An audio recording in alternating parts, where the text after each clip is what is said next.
හාර්මෝන් ගායත්‍රි. මගේ දුවගේ ළමයි දෙන්න තමයි ඉස්කෝලේ ඉගෙන ගන්නේ.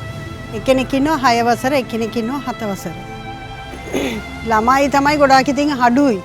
ලොකු ඉස්කෝල වලට යනවා මේ ගමේ ඉස්කෝල එකට එන්නේ නැහැ. මේකයි ගොඩක්ම ළමයින්ගේ මේ පැත්තේ ඒකලගේ දුර්වලතාවය ඒක තමයි ගොඩාක්ම.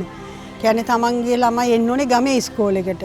දැන් මේ පැත්තේ ඔක්කොම තියෙන්නේ ලොකු ඉස්කෝල වලට ගියාට පස්සේ ගමේ ඉස්කෝල වලට ළමයි එන්නේ නැහැ. දැන් ඉස්සරට ඉටියට වැඩිය ඉස්කෝලේ පොඩ්ඩක් දියුණු වෙලා තමයි තියෙන්නේ. ඉතින් ළමයින්ට තුන් වෙලේම කෑම දෙවෙලේම කෑම හම්බ වෙනවා. උදේට ආණ්ඩුවෙන් කෑම හම්බ වෙනවා. දවල්ට මේ උදව් කරලා ළමයි අම්මලා ඇවිල්ලා උයලා කෑම දෙනවා. කෑමත් හොඳට හම්බ වෙනවා. රසයි කෑම එක. ඉතුරු වුණොත් අම්මලාටත් ඒ කෑම ටික බෙදලා දීලා යනවා ආවිල්ලා මිස්ලා. දැන් ඉස්සරට ඉටියට වැඩිය ඉස්කෝලේ හොඳ දියුණුවක් තියෙනවා ඉතින්. එක එක ක්‍රීඩා වංශෙන් දැන් මට්ටමට ඇවිල්ලා තියෙනවා ඉස්කෝලේ.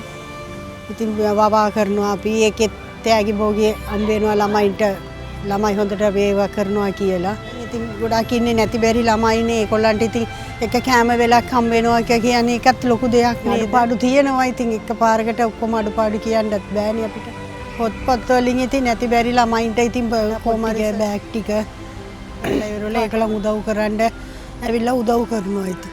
දැන් නැත්තම් උගක් කාලයකට පස්සේ එම ළමයින් එක්කගෙන කොයි හරි ට්‍රිප් එකක් ගිහිල්ලා නැහැ. මේ පාරේ ඒගොල්ලන් එක්කගෙන ගිය එක බොහොම ස්තුතියි ඒගොල්ලන්ට ලොකු පිනක් ඒක කරපු එක ළමයින්ට.